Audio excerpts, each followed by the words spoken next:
quadrilateral DEFG is a rhombus. EF is 23. DF is 40.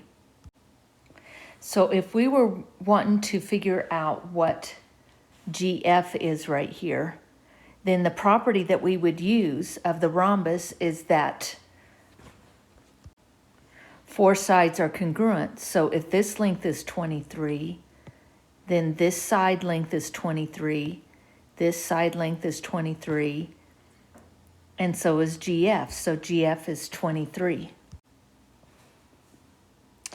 And so in order to figure out HF, the property that we would use is that the diagonals bisect each other.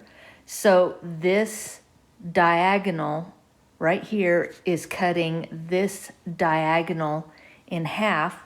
So since we're given that this length is 40, then each of these lengths is going to be 20, which that's what the length of HF is. So now let's find the length of GH. And the property that we would use is that the diagonals are perpendicular. So these two lines create a 90-degree angle.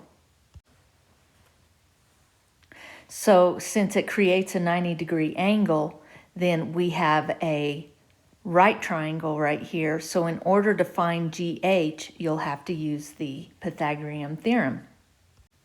And so I wrote the triangle out for you, and I want to see if you can figure out what the length of GH is using the Pythagorean theorem. Just remember that the last one is GE, and so we're using that property again where the diagonals bisect each other.